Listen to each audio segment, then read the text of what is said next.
Welcome to the Comic Binge. I am your host, Paul Herman, and today we are going to be talking about, in my opinion, the true original start of the modern incarnation of the Guardians of the Galaxy that we all know and love from the comic books featuring Starlord, Rocket Raccoon, Groot, and all the rest. So if you don't know what the hell I'm talking about, you're probably, honestly, you're not alone probably, because a lot of people, they don't really give the series much respect because it's just it's overlooked.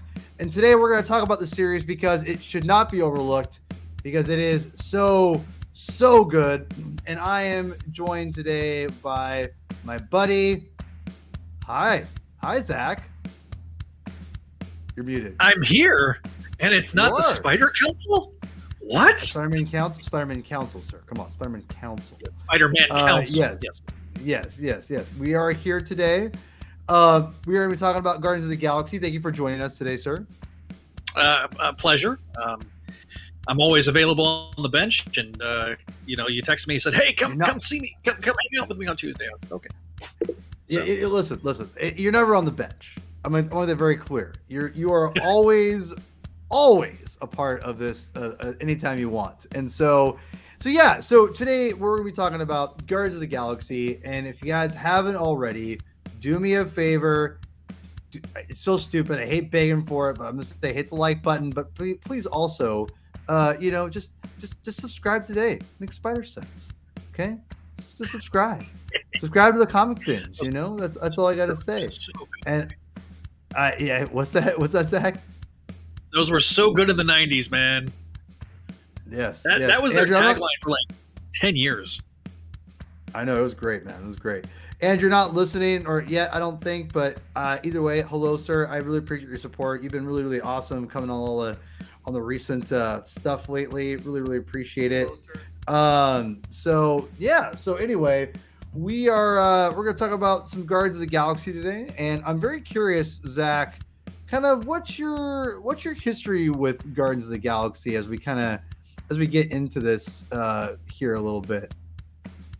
So my history with Guardians is purely like I knew of them, but then the movie came out and I, like the rest of the world, fell in love with with this particular incarnation of Guardians. It shouldn't have worked, okay, on film. So this is one of those cases where I wasn't as familiar with the property, but I got to the point where I really enjoyed the property because of the films. So for me, it was cool to go back and be like, okay, this is like the actual true blue origins of the modern incarnation of the Guardians, because what most people probably don't know is that the Guardians go back a long ways in Marvel's publishing history. And Yondu was a big member of the Guardians, and obviously he was kind of a quasi member of the Guardians in the films. So to get to come back and read this was really, really cool. I know Abnett and Lanning, their work on the Guardians and just the cosmic elements of the Marvel universe are being felt right now. The Annihilation storyline is such a big component to what was brought to the table in terms of being the inspiration. So I'm always keen to go back and be like, okay, and thank God for things like I can go pull it up on my phone and just read it. Shout out to Kelly for getting me. She had enough points to gift me a year subscription, and so wow, I snagged a year subscription. Yeah, and so and that's had so many points. Go ahead. Wow, that's crazy. That's crazy. So for those who don't, before we get into it, we'll talk a little bit more about all the Guardian stuff basically here. And I'll you brought up a great point. And again, we'll talk about all the comics here in a second. But You brought up a great point that this is a modern incarnation of Guardians that was just so interesting because people just didn't really know much about it, right? And as we have gotten over, MC, they've been around forever. They have won over the mainstream audience and basically become household names now, which I think none of us would have expected. But I'll say this, that the Guardians of the Galaxy, this incarnation is a really fun comic, and we're only getting to we're hitting the tip of the iceberg with this episode specifically, but this is the true incarnation of what we see in the MCU today. But it all started with this miniseries we're about to talk about, which is going to be Starlord Annihilation Conquest, Starlord miniseries issues 1-4, and I'll get into that in here in a second. And so for those who don't know, Guardians of the Galaxy obviously were characters in comics based in, well before this, a lot more complex, a lot more bonkers, if you will. And what's interesting to know about is that with the Annihilation series is essentially overall the birth of what we get of the MCU Guardians right now, right, Zach? So, I mean, we have right now, I'm going to say it right now. So if you want to get to the nitty gritty, right, start here. And we're not reading this for this series. We're not focusing on this series as a whole. But if you want to go crazy, you want to binge a lot of comics, you start here. Annihilation Prologue. This is my first introduction to Starlord himself, to be honest. I had no idea this character existed in the 70s, to be honest. Yeah. It wasn't until this I started reading. I'm like, oh, there's this guy named Starlord. That's interesting. Who the heck is this guy? Okay. And I quickly found out that he was a really funny character, which we'll get more into. But if you want to go crazy, the start of the Guardians truly probably starts technically here, kind of. But this is just kind of what leads to the Guardians more than the real start of it. But have you read Annihilation at all? I think I read issue 1 because when there was a point in time that Marvel did a number 1 sale where they had like 60 number 1s that you could get for like $1 or something like that on Comixology. And I think I grabbed every number 1 I could think of. And I think I ended up grabbing Annihilation. So it's been a while. It's been on my to-do list to read. And but I've been doing my Spidey read throughs. So, which by the way, surprising amount of Marvel team up that I was not expecting is on. No, yeah, it's bad too. Like, oh, it's bad. No, don't even start. Well, it's bad. I mean, I'm only like 3 or 4 issues in, so to be fair, it's rough. I know it gets worse. I know, but at the same time, I'm like, okay, but you got like Chris Claremont writing Spider-Man. You got those issues are fine. DeMatteis' very earliest Spidey work is in Marvel Team Up. Peter David, Roger Stern started in Marvel Team Up. So like all these guys that I love started at that point. You know what I mean? So, but like of the first volume, there's like 110 of the 150, which is really nice to see. Anytime that there's complete runs on Marvel Unlimited, I am yes. Okay, first of all, yes, anything written by Conway, Claremont for the most part is pretty good. DeMatteis, yes, but here's the problem: it's few and far between for a while. That's all I got to say. So we're moving on from Marvel Unlimited or Marvel Team Up. That's a whole different story and podcast. We will have to have a crossover. We can talk about that on your episode or your show and my show. So start here if you want to get into Annihilation and you want to learn about a great jumping on point, which again I'll do this eventually at some point. A great jumping on point is Annihilation Prologue. Go read it. It's a great introduction to anything cosmic related Marvel stuff, right? And then if you go from there, obviously Annihilation continues into the miniseries Annihilation. And this is I love this series. This is so much fun. Learn a lot. It really props up characters that I've always liked, like Nova. By the way, these covers are great. And obviously, if you're also love the modern incarnation of Guardians of the Galaxy, you get great character work with characters like Drax and Thanos. So Annihilation's a great place to start to get into Marvel comic books, cosmic stuff, learn. It's a great crash course in the characters. Again, I knew most of these characters reading it, but I didn't know Starlord. So there is benefits to in my opinion, to reading this as a whole. If you don't know anything, it's a great introduction to everything. So not all of it will make sense because it's some stuff they drop later on, and even things I like Drax as a girl who's with her, and like, what is this all about? But they explain it. It's just whatever. You just roll with it, right? That's the thing with comic books, people. If you're watching this and you really want to get to know how to read superhero comic books, you just got to roll with things. Don't get bogged down with all the minutia of it, because it really is overrated. It's not as bad as you think, and you just got to roll with it. And then if you want to learn about it, go read a back issue and you'll be fine. It's not that bad. It's not that bad.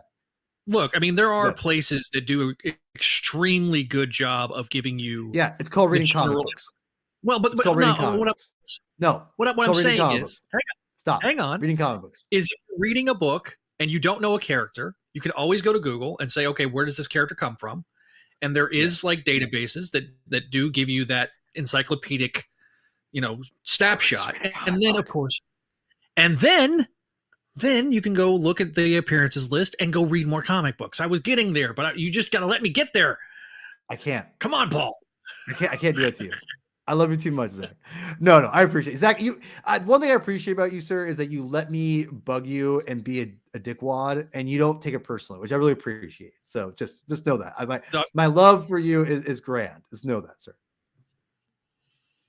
There you go, buddy. All right. Anyway, we kissed and made up. All right. So as you're reading Annihilation, we'll get into what we're going to read today, which is going to be the sequel to Annihilation, which is Annihilation Conquest. Now, for the MCU Required Reading, this is not what we're going to be reading today. But if you want to go crazy, Annihilation Prologue, issues 1 through 6, and then Annihilation Conquest. But this is where the Guardians truly spin out, in my opinion, is in this series, particularly what we're about to read. So Annihilation Conquest, and the series we're going to be focusing on is going to be the offshoot spinoff called Annihilation Conquest Starlord. Now, if you're wondering why in the hell is this really truly why is this the true start of the Guardians? Well, for starters, look at the costume. Okay, this is literally there's no Starlord that we've seen previously until this one. This is the true incarnation of the Starlord that we all know and love from this series. As you can see, the helmets match verbatim, and which, by the way, this helmet looks incredible. I love this helmet so much. And Starlord first originally looked like this. I'm going to try to find him here real quick. He looks pretty ridiculous back in the day. This is what he looked like back in the day. It's literally his costume. Yeah. So as you guys can see here, the emblem looks a little familiar. If you see it on top of his head. Yeah. That is what the Guardians will end up using for their logo right now as a Ravagers or whatever whatever the hell they're called now. Sorry, wrong book. So anyway, as you can see here, the costume, the uniform, Star-Lord's whole look and design starts in this for starters. Okay. And by the way, these covers, chef's kiss.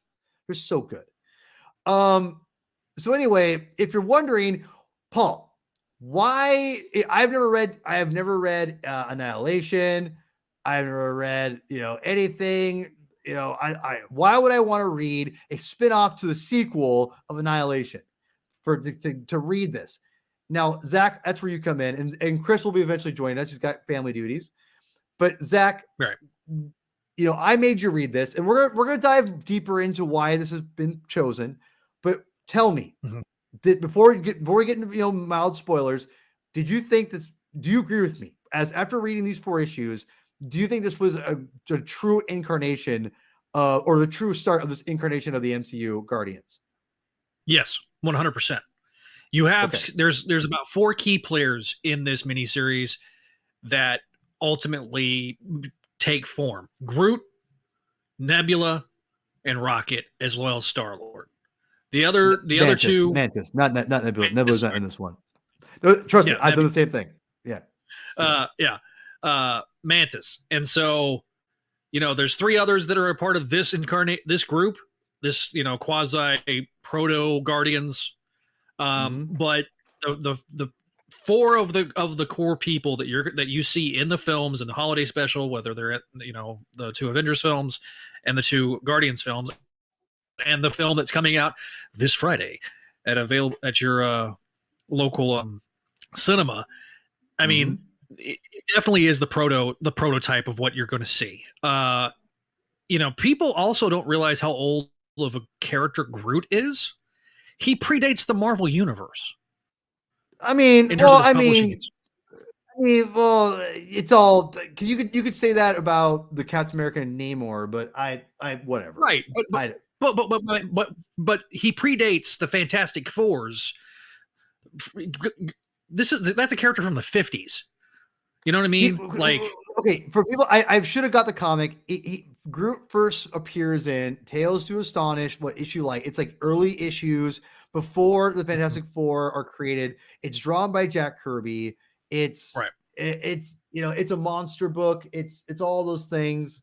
But anyway, because outside of the Invaders era, there wasn't a ton of characters between the Invaders era and the beginning of the Fantastic Four, the modern Marvel universe, the modern incarnation of the 616.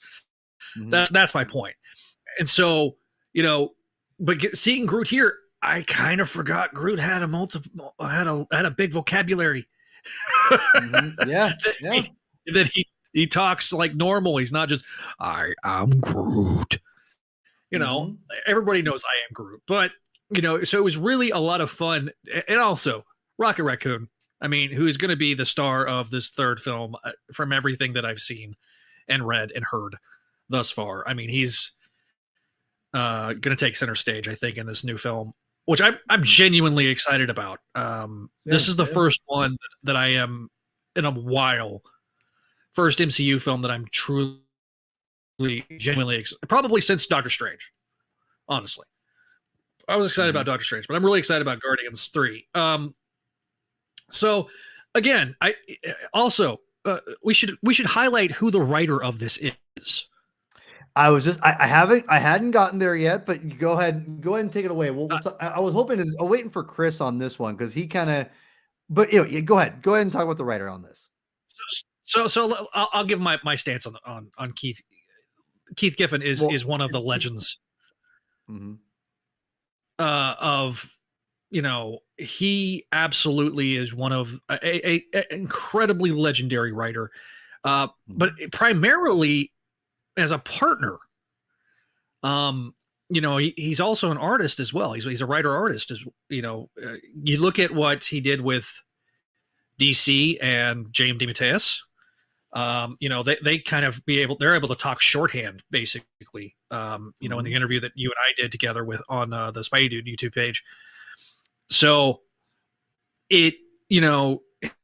seeing him writing this, I'm like, man, so for me, it was like, I haven't read a lot of his solo work.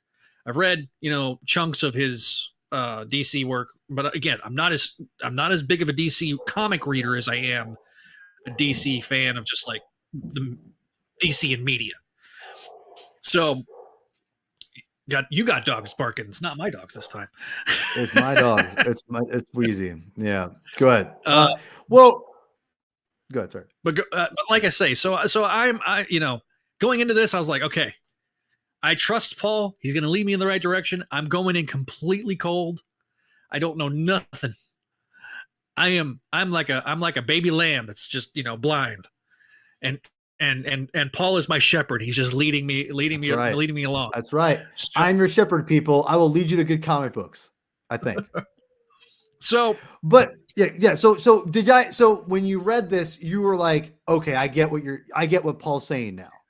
When we got by the time I got to the end, I was like, no, Paul's exactly right in terms of by the time you get to issue 4, and it takes a bit because you got to establish the plot of this miniseries, and it's very much a self-contained read. Exactly. You don't have to read. Thank you. You don't have to read the rest of the stuff to understand what's going on in the miniseries. It's not a miniseries tie-in that is dependent on the main series, which, you know, something about event comics that I think people get very annoyed by is when you have an event comic and you have to read the main event, but then you got to, but if you want to read an individual miniseries, do you have to read the main event? This is one of those cases where you don't. No, it tells you everything you need to know in story, through exposition and dialogue and everything like that.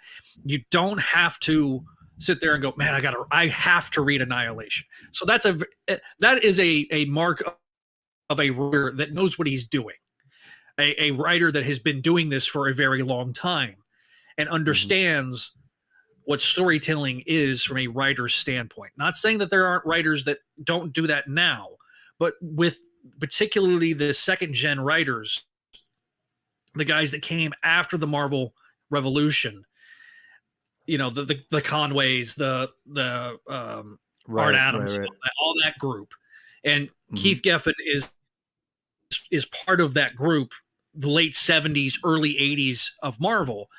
That, hey, I know how to. There is a way to write the books where it makes the most sense. And so it being self-contained, I was like, okay. Was it tough to find on Marvel Unlimited? I had to type out the entire name. Yes, it's a little annoying because the way the UI is on Marvel Unlimited is quite annoying. Yeah. But once I found it, I was like, okay. And I read these literally a couple of hours ago, so they're pretty fresh on my brain. I did that on purpose because I was like, I don't want to sit there and read this over the weekend and then, so. As a Spidey fan, I always appreciate seeing Captain Universe. Just saying. Well, we'll talk about that. Yeah. So again, I really, really, really, really enjoyed it, and I thought it was just extreme. The artwork is not my favorite, but it worked. It was very well done. It was well done. It's just not my personal favorite. It feels very European style in terms of the way the interiors are. The covers and the interior art do not reflect each other. They're completely different. The covers are gorgeous. But the interior of the book, it's very well done. Everybody has a very distinct voice, and Starlord's voice is, and I know you're not a huge fan of him, but I could hear Chris Pratt's voice in Starlord here, right? So, I could hear Bradley Cooper in Rocket. I could hear, Vin Diesel, if he was able to do anything other than I Am Groot. Him talking. I love, and I can't Palm. I can't remember her, the actress's name of Mantis. Zoe's. I can't remember her name either myself. So I could hear those, when I'm reading this and I'm reading along, I'm like, oh yeah, I really enjoyed Mantis. Mantis, she is, I know why they're irritated with her, but like you could tell that she knows more than she lets on, and and I enjoy the way the costumes are done. The little subtleties of, like, you got this panel pulled up with Captain Universe right there, the way his costume looks. I was kind of shocked at the early death in there, right? And I thought, well, I know Groot's not dead because Groot is back in later incarnations, but like the other one, I was like, oh yeah. So again, no spoilers. No spoilers, but like I say, the way that Rocket and these characters really behave, it's just really, really good. So what's up, man? What's up? So here's the thing with this series, and we're gonna break it up to, we'll focus on Guardians characters, like the OG characters, and we'll break it down to the non-OG characters, like the Captain Universes and Deathcry and etc. Yada yada yada. Just to kind of to give you a perspective here. So the thing with Starlord that I really, really enjoyed about this comic book series is that when I was reading this, I had no idea who, Rocket Raccoon was. I didn't know really who Groot was. I vaguely remembered the character showing up, but like you, I was a fan of Captain Universe. I really, I was like, man, Captain Universe is in this. That's crazy, And we'll focus on him in a second. But what's cool about this is Keith Giffen. For those who don't know, he's a legend. He's been in superhero comics for a long time, and I don't know. I can't say for sure, but Timothy Green II is the artist, and I don't know much that he's done besides this. But the one thing I wanted to focus on this series a little bit, because it actually great to piggyback off of our previous show with Spider-Man and Zeb Wells' run with that I've been a little critical of in an aspect of that it's very decompressed. And when you read this, Zach, the thing is, like, this is not that by any stretch of the imagination. You are getting full on lots of panels, lots of dialogue, and it's compressed, excuse me. They put so much in these books, and there's a lot of information flying in and out of every page. And you know what? Like, it just shows you how powerful the medium is, and the versatility of the medium, because you could go from having Zeb Wells run where it's like very sparse, not a lot of dialogue all the time. It's just, the panels are just there's only about 6 panels per page, and it's just a lot. It's more open.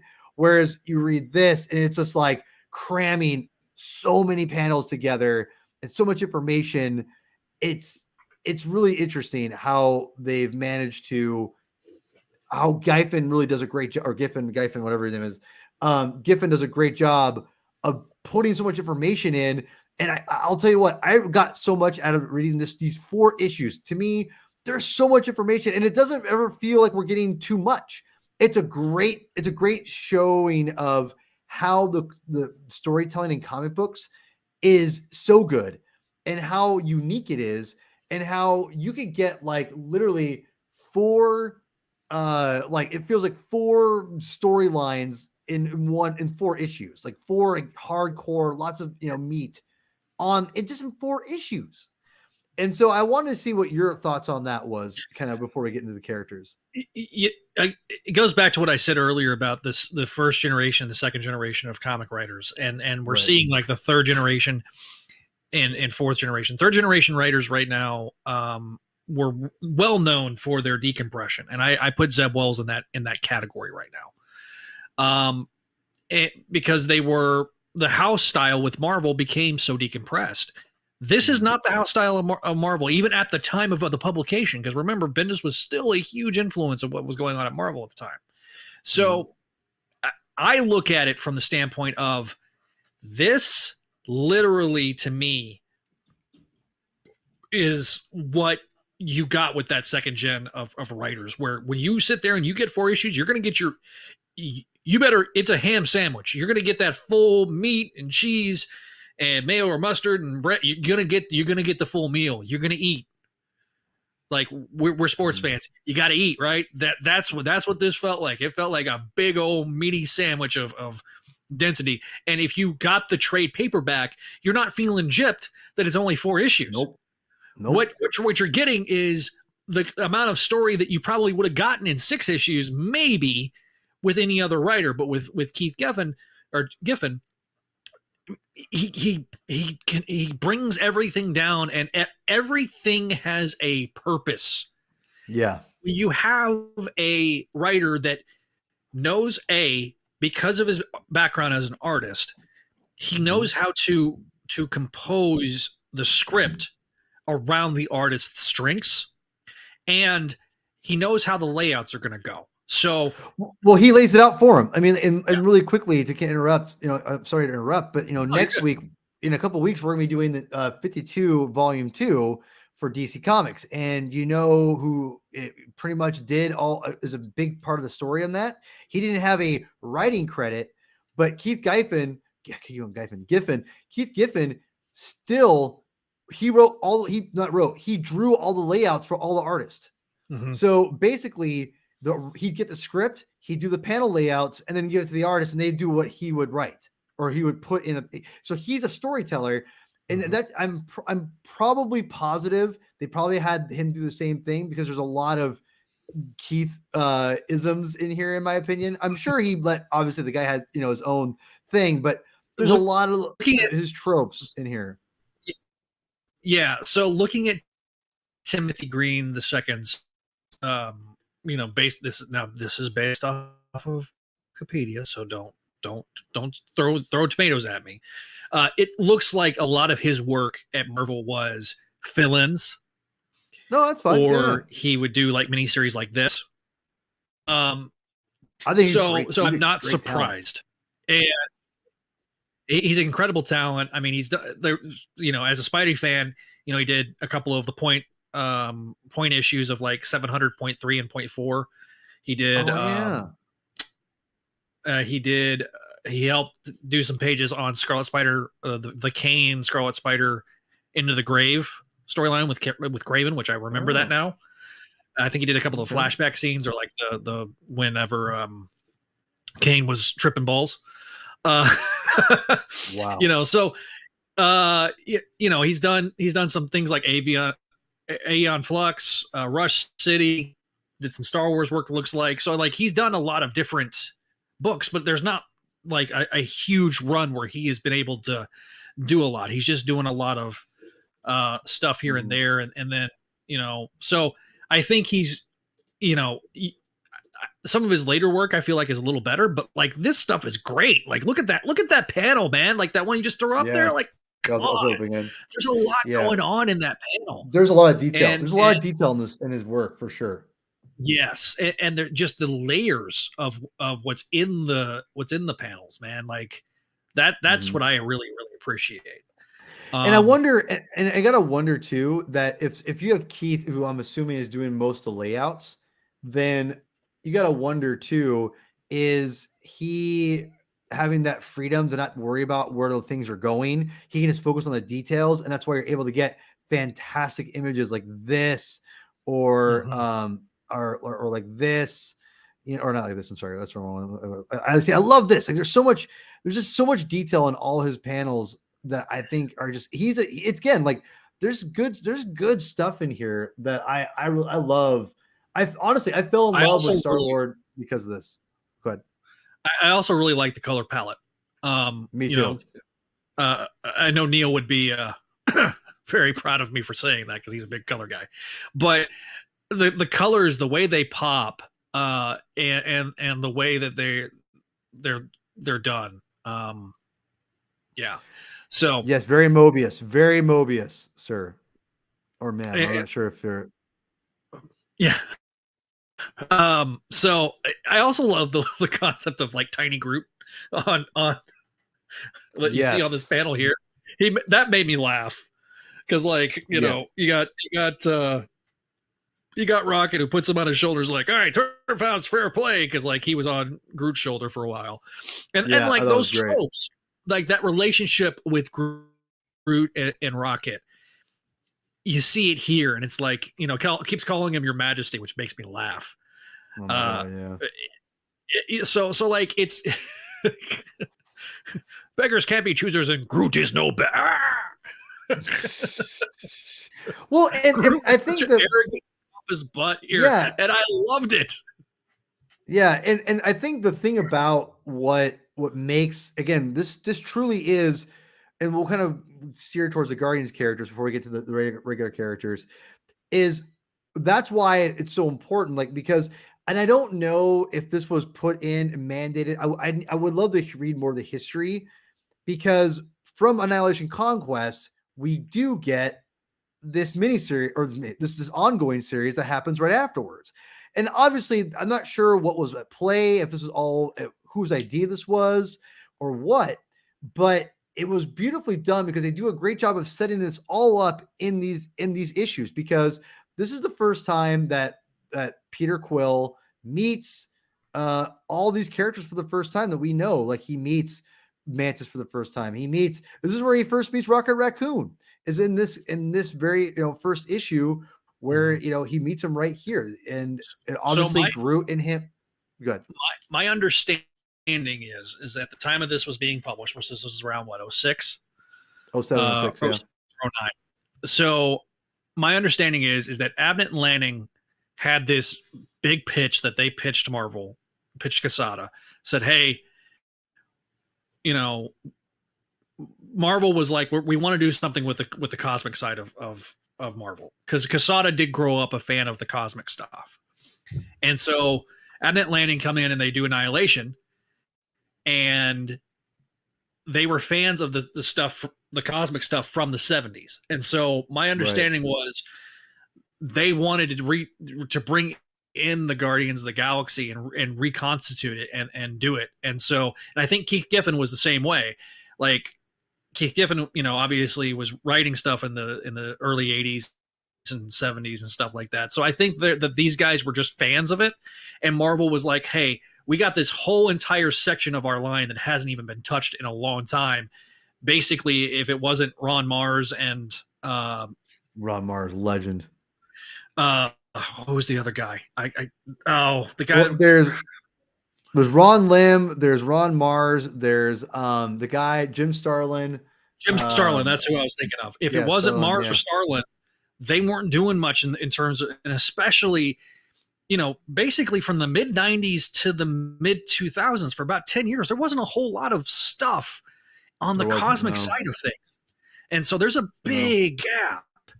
And so I think that when these guys came aboard and they came on to being brought into Marvel, I think that there was just this untapped potential as the line was beginning to expand with Marvel in particular. Everything got really condensed in the bankruptcy years, and so I think that when Marvel finally started feeling comfortable enough and they started wanting to secure more market share, that okay, we can feel comfortable enough to expand the outreach beyond what's going on Earth 616. And I think that that's what really, has paid so much dividends. We wouldn't be having a lot of the stuff in the MCU right now. I mean, a good chunk of the Infinity Saga wouldn't have been what it was without the bricks being laid here in the comics. This is where the argument is it now purely creative, or is it just purely IP? Well, that's where this, kind of that thing kind of comes together, and you kind of hold each other there.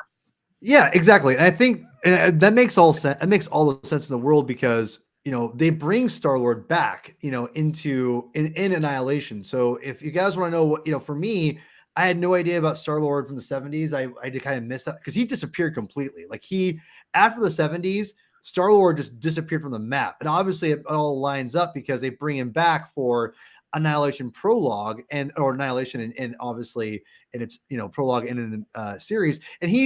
And I remember when the MCU first started, I was very critical of the Chris Pratt casting, because my Star-Lord was this guy. He was the Han Solo guy. This was exactly the character that they were pitching him as in the comic books, was this older guy who had been around the block. He had made some mistakes. He's living with his guilt, and he kind of, to make up for his guilt, he was doing all these different things. He was a veteran, and just kind of like, he was kind of an old wise sage to the other character whom I love very much. So we'll do a big binge on this eventually, but to Nova. And, and the thing is, I love that their relationship in these Annihilation comic books. This is definitely where to me, Starlord really shined. And they cast Chris Pratt and made him a younger character. It took away a big part. I was very critical of this. I was not happy with, Chris Pratt. For those who don't know, I went to high school with him. I don't know him. I didn't know him like that. He was a popular kid. Surprise, surprise.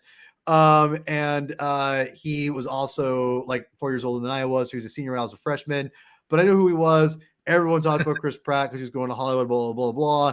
And I just was like, I hated the fact he was whatever. But he won me over as the character because I thought he did a great job as Star-Lord in the movie. But just the first one, because the second one sucked. That's just me. So I hate the second one personally, but I get some of the criticisms of the second one. Look, they basically just let Starlin do whatever the F he wants nowadays. If he wants to write something, they basically say, okay, just they give him carte blanche. He does the miniseries now. So as I'm reading the series and I'm liking all these characters. I love Nova because it started. You could tell Abnett and Lanning, and those who are MCU fan show listeners will know, or watchers will know, that I called them Albert and Landmine back in the day when we first reviewed this for the original Guardians of the Galaxy. I'm not sure if it was Modern Myth Media or Marvel Newscast. I forgot which one it was at that point, but either way, incarnation that me and Sean were doing. But either way, I called them Albert and Landmine. It's Abnett and Lanning. So anyway, but I was I had no idea that it's all evident that they love this universe and these characters, because they do a great job. Annihilation's a fun read. We'll get into it eventually later. But what I love about this miniseries is that it's obviously they're setting up the seeds for, in this miniseries, these 4 issues. Again, it's not a quick read, but it's not like a long read. But they set up everything for you to need to know in this, because, like I said, 4 major characters show up in this series that we all know from the MCU, and it makes sense that when they pitched this series to him, Zach, to Marvel, the Abnett and Lanning, they said, "What are you doing with the Guardians?" And for those who don't know, again, the Guardians are from like a different timeline, different universe. It's very complicated. And what they probably pitched, they probably said, "Listen, let's take the Guardians brand and actually put it into modern characters that we can use. Like, hey, we got Drax. Hey, we've got Rocket Raccoon." He started bringing all these different fun characters, and they built up Starlord from all these Annihilation comic books that led up right into the Guardian series that we end up seeing into here, which I love this incarnation of Starlord so much. It's still my favorite incarnation. So I think it's very clever and very interesting that they built it up, and they very strategically said, "Hey, let's take some characters we all think are hilarious and fun, like Rocket Raccoon, Groot, like Mantis. These are all characters that have some pizzazz." Like you said before, Groot was an original Jack Kirby creation. You have Rocket Raccoon is obviously a very ridiculous character that had his own miniseries at some point. And we finally have Chris Cloud joining us here. Mr. Cloud, that's your name. Again, your name is Mr. Cloud. I'm going to finish my name, I'm going to finish my thought here in a second. And then you have Starlord, who's this forgotten character they've built up. That's, has, let's be real. If you're reading Marvel Comics at this time frame, like I was, who Starlord is at this point because of Annihilation, and you like the character. And they start adding all these different characters that have some some fun. There's some quality funness with them. And then you have Mantis, which is obviously Steve Englehart Avengers icon, and just kind of drop out the face of the earth. And then bring her back for this and have all this, deep-seated, crazy, mythology that she brings with her, like the celestial Madonna. I mean, it's a lot, and they did a great job of building that up in this miniseries alone. So, Mr. Clow, thank you for joining us, and we're actually gonna wrap up here in a little bit, but we'll stay a little bit longer for you because I love you. But I made you read this comic books. I already asked Zach what his thoughts were of this miniseries, and my question to you is: are you with me? Is this the true incarnation or the true start of this incarnation of the MCU, Guardians of the Galaxy? Yeah, I think so. The only caveat I guess I would put with that is that there's a lot more substantive history with Peter when you begin this, clearly, just for context clues, than you ever got from the beginning of Peter Quill in the MCU. And by the way, hi Zach, it's good to see you again. I just wanted to make sure I tossed out. It's been a while, man. It's been way too long. It has been. You guys are killing me. You guys are killing me here. You guys are killing me here. Well, what's the problem? What? What's the matter? Pleasantries later. I'm just kidding. I'm just kidding. He's like a soup Nazi. Jeez. But I am a soup Nazi. It was a little difficult for me to totally get on board with the first couple of issues, I think, just because there is a lot that did not conform with my understanding of Starlord, because I didn't really start, I should say, until the issue that you have up right now. So I was a little clueless about everything leading into Annihilation Conquest. But I like the characterization, and you see the beginnings of this team that obviously, this isn't going to be its final form, but the team dynamic is pretty strong. Everybody gets a moment. The pencils are very detailed, which I think was one of the things that really stuck out to me about this. I'm not, or I wasn't, I should say, particularly familiar with Timothy Green II, but I like him, and I think that he does a really good job sort of setting the stage for the grand canvas that this story is supposed to operate from. But I like the idea of sort of exploring it's like he's an unsure leader, but he's not. And I think you really sort of get the indication of exactly that with Captain Universe, because Captain Universe is so willing to just, fall do into whatever a he wants. command. Yeah. And is this really the right guy to fall behind? It's debatable, but Starlord certainly rises to the occasion, but maybe not in the way that you might think if you'd never read a story with him before. Now, and I want to make this very clear. You just came on, but I've been saying here. I had a little preamp here that the thing with Starlord is he is different. He is older, and this is the incarnation of Starlord that I prefer personally. And it all starts from this comic book series. This is where Abnett and Lanning reintroduced the character. Keith Giffen, I think, also wrote this series as well, or in some ways. I forgot where he was, but regardless, this is where they reintroduce him, and he's an older character, and it's that unsure thing that he gets to know Ronan, as you see here, that he's part of this, that he gains Ronan's trust. He becomes like, again, I talked about this earlier as well, that Nova is now becomes like his protege, kind of like he mentors Nova during this whole Annihilation War. Well, and then that's I just wanted to jump in real fast to say that I was a retailer during this time, and this was really kind of at the height of Jeff Johns' Green Lantern power. This was like right after Sinestro Corps War. I didn't even think. It was before Blackest Night, and the lead up to Blackest Night was like one of the biggest hype trains in comics I have ever seen, particularly on the retailer side. The nice thing about being a DC Comics reader and like maybe deciding to jump into Green Lantern is that there were a lot of there were a lot of points of access to figure out what's going on in Green Lantern. At least I felt, and it seemed like I had a lot of tools to provide people who seemed to indicate some potential interest in Green Lantern. At the same time that this was going on, it did not seem like, and honestly, it still doesn't in some ways, that Marvel gives enough attention to the cosmic side of their universe. Yeah. Like the closest that like the broadest canvas, the broadest point of access, at least my perception is probably the Fantastic Four, because the Fantastic Four jump into that. I guess this was also around the time of Rise of the Shi'ar Empire, so X-Men readers might have had a little bit more of an into it. But broadly speaking, it's kind of difficult to get into this unless you had a predisposition to jumping in with these kinds of characters. So that's why I didn't really jump into this at the time. I didn't read Abnett and Lanning Guardians till years later.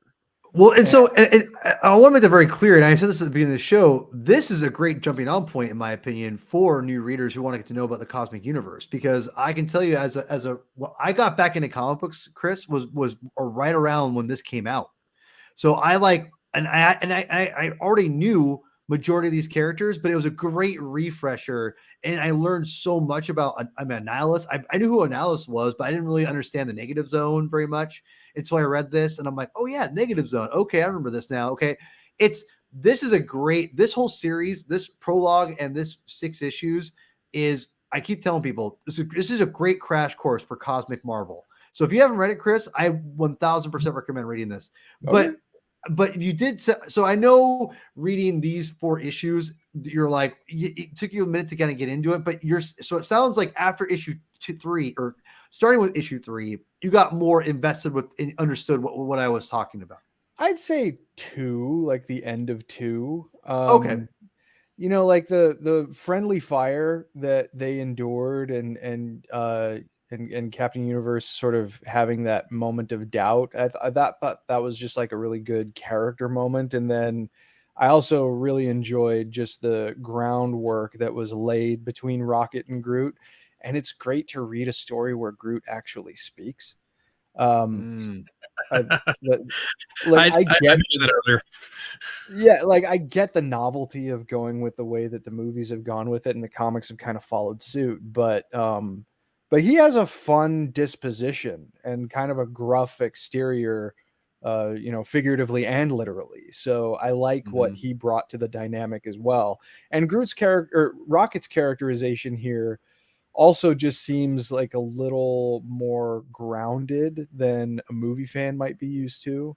So yeah, like the character dynamics, those were the things that really kept me going through these 4 issues. But it was a little hard for me to keep track of all of the threads at play, especially in that first one. Like I didn't realize that Starlord had been given cybernetic implants, for instance.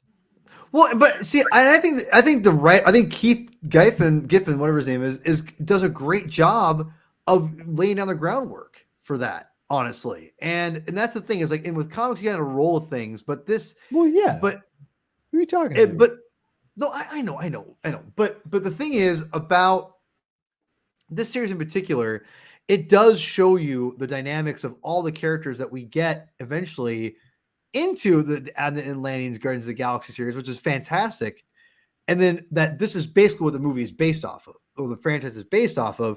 It all starts, and I've said before that all those interactions, the basis all starts from these 4 issues. It all starts here because the costumes, the characterizations, the dynamics. I mean, they're all there. Obviously, they're not. It's not 100%. It's not quite the issue number 1, but it's all the groundwork is all here. And it to me like the costumes all match. I mean, because again, you look at the Guardians of the Galaxy costumes that they are eventually wearing now in Volume 3. These are them, and they're all based off of Starlord right here. So I mean, it's great to see. Like this is where the true incarnation, in my opinion, of the Guardians comes into play. I guess that's my question for you, Chris. Are you in agreement with that at all? Yeah, I think so. I mean, it's a very strong characterization, and it doesn't feel bogged down in some of the things that the movies have kind of gotten a little carried away with, where the personality of the performer tends to lead the direction of the story. Like the Guardians movies themselves, I don't have that kind of an issue with, but when it comes specifically to like Star-Lord showing up in other Marvel films, it just seems like it's Chris Pratt. Like I don't make a distinction. Like what exactly sets Peter Quill apart from Chris Pratt? And here it's just like it's not a thing. It's that there's Star-Lord, Yeah, the humor element that I feel like that has become such a trademark of the MCU. Seeing this incarnation of Star-Lord makes me realize why this particular version of Star-Lord was chosen as kind of the prototype for what we eventually saw. Because look, say what you will about the humor in the MCU. I feel like that sometimes it gets a little much at times, but for the most part, I enjoy it because it's such an antithesis of what DC was doing a lot, which was grimdark. You bring up a great point, Chris, that I wanted to kind of circle back to, because I mentioned earlier how there was this decade plus between the end of Starlin's cosmic stuff and then the beginning of this. And you brought up Green Lantern. I didn't even think about it until you said that, but you're absolutely right. Without John's Green Lantern Corps and Green Lantern mega arc, excuse me, I don't know if you have, Marvel was like, hey, we need an answer to that. And sometimes, when you have, that's when DC and Marvel work best, is when they're able to, kind of play that proverbial tennis where they throw, where one side throws and hits a serve and they get an ace. Okay, now how can we defend that? You know what I mean? And this does a really good job. And granted, Keith Giffen, I mean, you can't go wrong with him. And you talk about it too. The first couple issues they're so dense, and it's I had to read them twice almost, because I was like, okay, I got, like, let me get in the mindset of here. But once the action truly starts and they start, fighting the battles, it's like, oh, okay, yeah. And I like I say, I really enjoyed seeing that. But I think you hit the nail on the head, because obviously the Marvel bankruptcy, I think people don't really realize how much it really affected everything, and how Marvel had to shrink things down and kind of retool and rebag, and we're throwing everything against the wall to see what stuck. But like I say, it's good to, now that you said that about the Green Lantern Corps, I'm like, oh, that makes sense. And now that I think about it too, around that time, or like 2008 ish, Secret Invasion, I suppose, could have provided an end to this side of the Marvel universe, but probably like on a more tangential basis. Yeah. Yeah. But Secret Invasion is interesting in that was the first time I felt like that Bendis didn't get a section of the Marvel universe really that well. Yeah, sure. I feel like that, when it comes to street level stuff, Bendis can do it all day because of his previous stuff that he did before even we got to Marvel. When he started doing the bigger, grander Marvel universe stuff, it tended to kind of collapse on its own weight. And I would have loved to seen these guys, the guys that did the cosmic stuff, do like more larger Marvel stuff together, because that would have been really bonkers. Can you imagine? They did a lot of stuff back in the 90s. I think they did like ForceWorks, if I'm not mistaken. They're the ones behind ForceWorks. Oh, really? Yeah. Well, but they go ahead.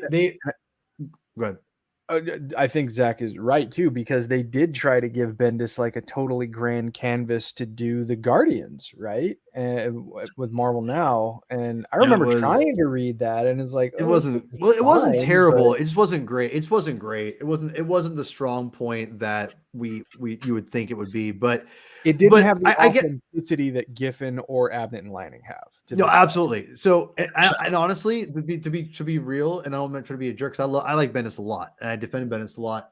I think it lacks. You could tell there's a genuine love for these characters from these guys, whereas I don't think Bendis has that same affection for them as they do. So, Chris, as we're going to approach wrapping up here, I do want to. There's a couple things I want to talk about before, but really quick, I just want to get your thoughts on this. Do you think a regular reader could just pick this up and read it without any issue? Because I think they could, personally, the 4 issues. I think a certain kind of reader could, just because, like I said before, and I think as you guys talked about before, the first couple of issues are very, very dense, and it kind of they rely on a previous understanding of at least some of what immediately preceded the story.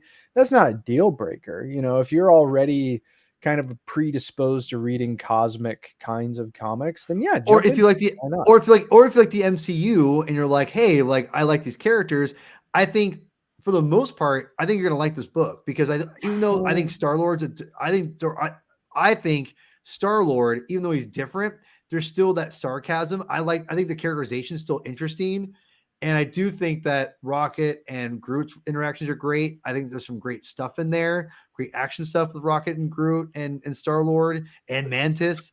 So I think if you like the MCU, it's definitely it's, in my opinion, worth a trip to check. It's only 4 issues. It's not like you're taking a huge investment. Well, no, let's say, and because I think it's worth reading because it's the true incarnation of if you love the Guardians, this is where it all started, in my opinion. So, good. If you come straight to this from the MCU, I think you'd have a little bit of a harder time wrapping your head around things. But if you went straight to this after, like, let's say playing the Guardians game that is highly underrated, Ooh, there you I go. think you'd There have you a go. much easier time. That Just is a great because, game too, by the way. I need Finish that. I need to get it. I have not played it yet, and I need to get it, and that's on my. It's fantastic. It's I need to. Chris will tell you I suck at playing games and need to beat. I'm playing Jedi Fallen Order and everyone's like already beat it, and I'm like in like the first level, basically. So because I take my time. But like that game is like a No? really good intermediate point between the MCU and a book like this, right? Or Right. books like the DNA run. Where so if you like are kind of on a kick and you played that game, totally jump into this. If you're an MCU fan, I think you'll get there, but it's a little bit of a rougher transition into this than it would be if you hadn't absorbed some previous kinds of I stuff. disagree. I think it's not as bad. Zach, if before we move on to some of the other characters and we'll wrap up, what do you be the deal breaker? Are you with Zach or me? Are you directly in the middle of me and Chris here? I'm kind of in the middle. I hear what Chris is saying. If I didn't have a cursory knowledge of what the Guardians are about, I would have been completely lost. I probably wouldn't give this to. I'd probably give the Abnett and Lanning stuff like that, starting from there a little bit first, and then let them kind of get a kind of a firm foundation with that, and then go back and tell them, okay, go read this, and you can kind of get the prototype of it. Okay. So, but I knew enough to get in trouble when it comes to the Guardians, and so I'm in the middle there. Okay, so I guess that's a great question. So you think, and it sounds like I think Chris, you kind of echoed a little bit of what Zach's saying too. It sounds like both of you agree that this is the true starting point for any, which I would agree. I think starting here is definitely probably the smartest for any general because it's a great run. It's everything is based off this movie. The movies are based off this run solely. But I get what you're saying. I get what you're saying in terms of tracking like where that series came from, because it is very much like the groundwork is very laid here. But the advantage that Guardians #1 has is that it's on the end of an event as opposed to a lead into something massive. Of course, right. So but I guess for me, it sounds like you guys will agree. It's still required reading in a sense of like, if you love the Guardians and you do eventually read some comic books, sure, this is definitely perfect. Okay. If you want to see where the beginning began, then this is the place to do it. Yeah. Like perfect. I would view this as like the Untold Tales of Spider-Man. Ooh, yeah. Okay. To the Lee Ditko run, where this fills in this, kind of gives you a little more of the background and gives you a little bit more to the what Starlord was like before you get to that. So that's to me, you could kind of put it in that realm. Like somebody got on to me when I was doing my ASM read, because I was doing ASM read through. And he's like, well, did you do Untold Tales and Amazing Fantasy, 15, 16, 17, and 18? I'm like, well, I wasn't planning on it, but I guess I should. And then I did, and it was fine. It was good. It does help color the world a little bit too. And, I kind of stopped my ASM read through right at the end of Untold Tales, just because I just haven't picked it back up yet. But I'm going to. Man, I hear you. And so... Yeah, so it gives you that depth. There's a depth with this miniseries that we talked about tonight that you get when you read this. Yeah, and really quickly for the, I will call it my ASM read through. I call it my Spider-Man chronological read through, and I'm not stuck. I just stopped reading right around the Todd McFarlane, David McElhaney era. So like, I'm just hitting the 90s. And I'll eventually pick it up again. I've just been super busy, but I love doing my Spider-Man read through. So yeah, a couple things we'll talk about here is I gotta give a shout out to my boy, Captain Universe, baby. God, I love this character so much. Now I have an affinity for him because the Cosmic Spider-Man. Read that. That's a fantastic story. For those who don't know, this is not just one person. The power, and you'll learn in the comic book, it's called the Unipower. Unipower travels to different people, and it's very unique. I personally have a great pitch for, I think personally, Captain Universe story for Marvel eventually one day that will never be written because no one will give a crap about what I write. But that being said, I don't know what Jonathan Hickman did with it. I know he did something with it in his Weird Avengers run, which I'm scared to get into because he ruins almost everything, it seems like. So including the X-Men and like all this other Hang stuff, on now. I've Avengers. enjoyed Books of X. I started reading with the Krakoan era of X-Men, and Hey, I've enjoyed it. Power of 10 book House of X is great. After that, it's complete dog crap. But anyway, but that being said, I love seeing Captain Universe in here, different incarnation. I thought they did a great job of explaining that whole thing. I loved him and Gabe's and Star-Lord's interactions. And we'll just leave it here. Death Cry, that was interesting. It was interesting to have her in the story. I'll just leave it at that. For the 5 minutes that she was in the story. Stop it. So, anyone want to say anything about these other characters besides the main Guardians crew that we all know? I definitely enjoyed Gabe as Captain Universe. The way he overcomes his self-doubt, and the subtlety in the way he was written, I feel like was really well done in that. Yeah. He's a former soldier. He's probably experienced some sort of PTSD, and then that all come roaring back in the way it does, and it leads to a lack of self-confidence. I like that particular way that was handled. I always appreciate when veterans are written, veteran characters that were served in the military are written in a three-dimensional way such as this, and so I definitely appreciated how they did that. So yeah, totally. Chris, any other characters you wanted to talk about? I mean, I was a little sad to see Deathcry go as fast as she did, because I thought that there was kind of an interesting dynamic in terms of like the offense that she took from Captain Universe. I know that she came back, like it looked like alongside what was it, Captain Marvel and Dr. Druid and Vision, right? Like not too long after this, but yeah. I don't know. I kind of thought that she was in and out, but it served a purpose in building up the team for the final couple of issues. So I guess that's okay. But I wasn't expecting of this incarnation.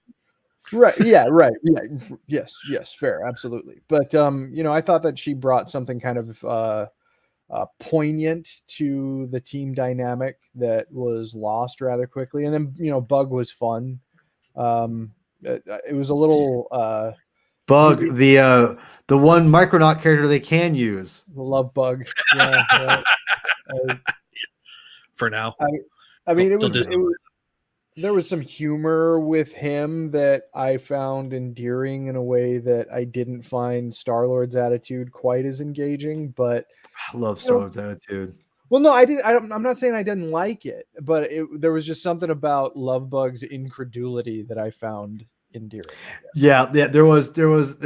He was a really fun character to read because he shows up in the original Guardians comic books, but he doesn't stick around very often. He's not a prominent character, which again, we'll have to do a big read. I'll have to do a big read through of this. I need to buy the collected edition of this because I have all the single issues, but I don't want to read them all for this. But we'll do a binge one day of this because this is a great series. It really is. It almost feels underrated, like this. In my opinion, like people don't give enough attention because it's so good. It's so good, and it's one of those things. It's universally loved. Everybody that's read it, I don't think I've read a single negative thing about the Abnett and Lanning era on anything. Truthfully, I mean, there's stuff. Nova's great. I mean, like, and you got to think. I grew up with Nova, early '90s New Warriors Nova, and so my that version of Nova is still kind of a kid. He's still considered a teenager.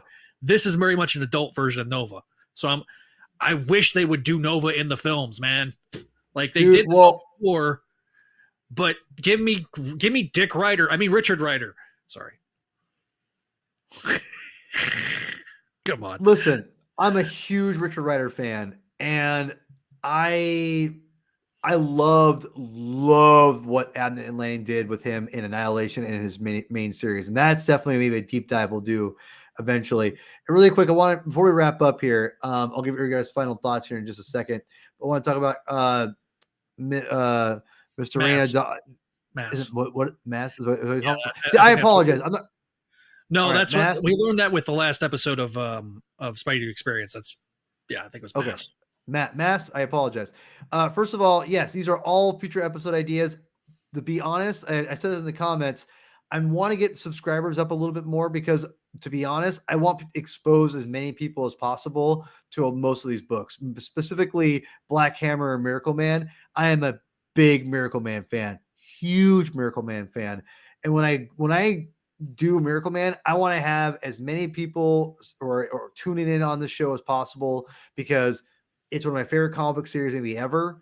And I want to have my wife on here. I want to have Chris on here and some other people to really deep dive into the story because it's Alan Moore at his most complex, I think, in back in the day, and it's Watchmen level storytelling, in my opinion. It's my opinion. So anyway, Black Hammer, huge Lemire fan. I love Black Hammer. We'll definitely tackle that someday. Again, I want to get more people watching the show. So again, if you're out here watching, tell your friends, tell your enemies, go subscribe to the Comic Binge, all that stuff. We'll get to a lot of crap in a minute. But And Chris, go ahead.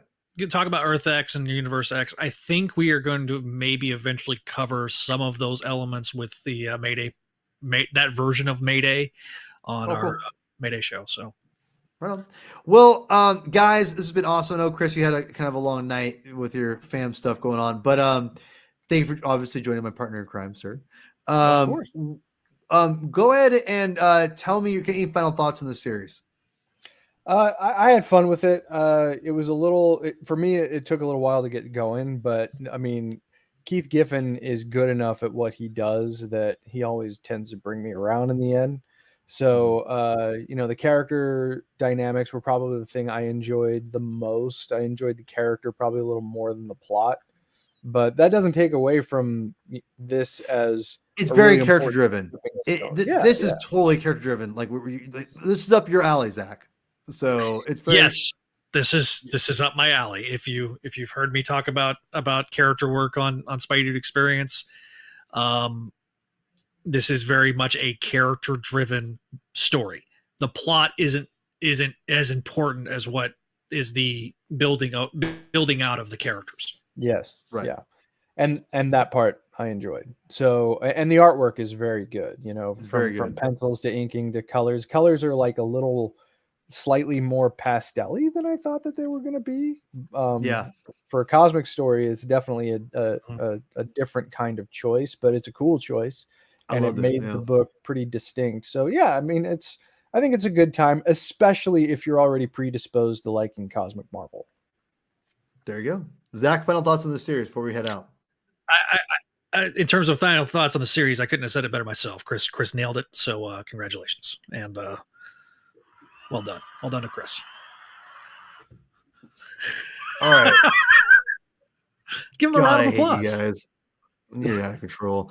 So anyway, I'm just gonna say this right now. To me, this is required reading. If you love the MCU, if you love the Guardians, definitely read this. Obviously, go read the Abnett and Lanning original series. You're not gonna regret it. But if you like comic books, and you love Guardians, and you want to know more about the history and the characters, you 100% have to go to the Starlord miniseries. Again, it's not that hard to read. It is in a giant crossover that you get in Annihilation Conquest.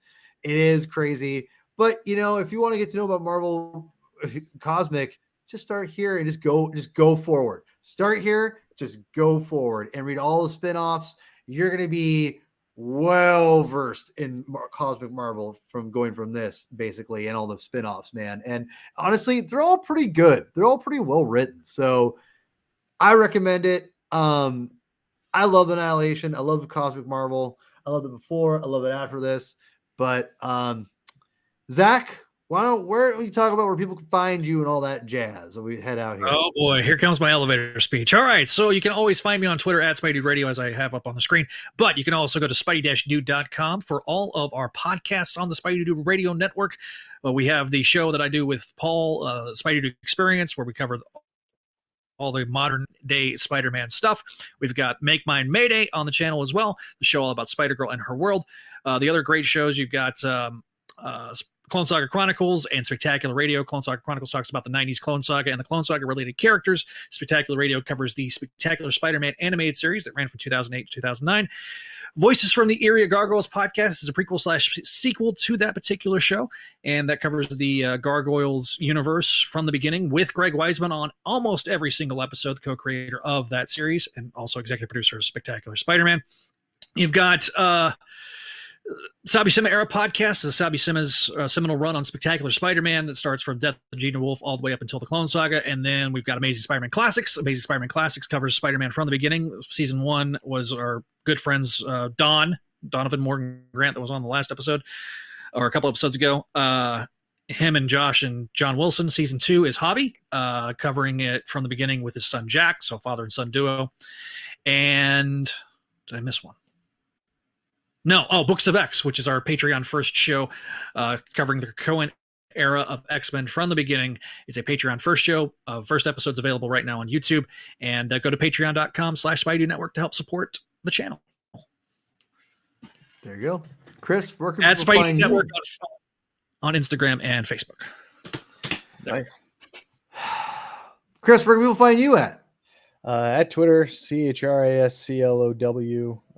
Check out Discovery Debrief, a Star Trek podcast. We took the week off, but we have all of our episode discussions for the 3rd season of Star Trek Picard available to listen to. Very fascinating season of TV and a worthy goodbye to the legendary characters of Star Trek The Next Generation. We're planning on getting together reasonably soon to recap the season, and we also owe the audience of the show a discussion of the season finale of Star Trek Strange New Worlds, which we'll probably do right before season 2 starts, and we kick up our episode discussions once again, and then, keep checking into the Comic Binge. It's a good show. I'm biased. I mean, of course you are biased because you're us. So yes, thank you, Maz. Please, if you haven't already, if you made it this far in the video, very impressed with you, and hats off to you.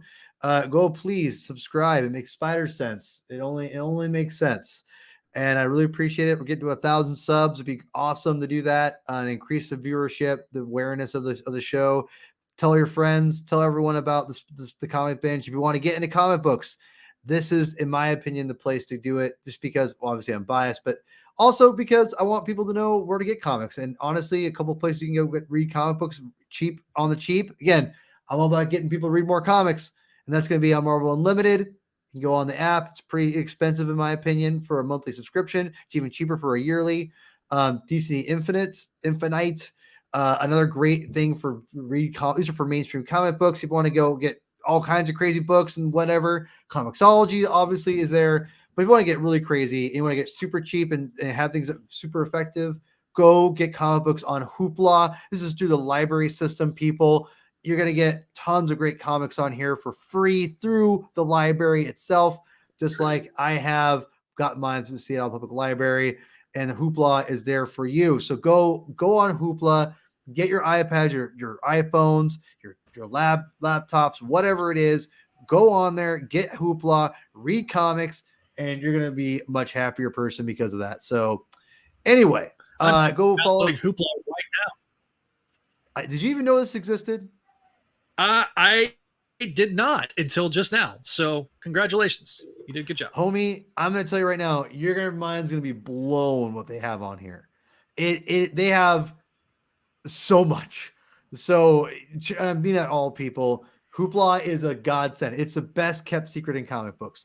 Go on Hoopla, read free comic books digitally and not steal them, because you know what I'm talking about. So anyway, go subscribe to the channel. I appreciate every one of you who likes the video, who supports the channel. It really truly means a lot. Again, I want to get to 1,000 subs. It'd be an awesome milestone. Either way, I appreciate you all. Chris, why don't you take us out, my friend? Read more comics.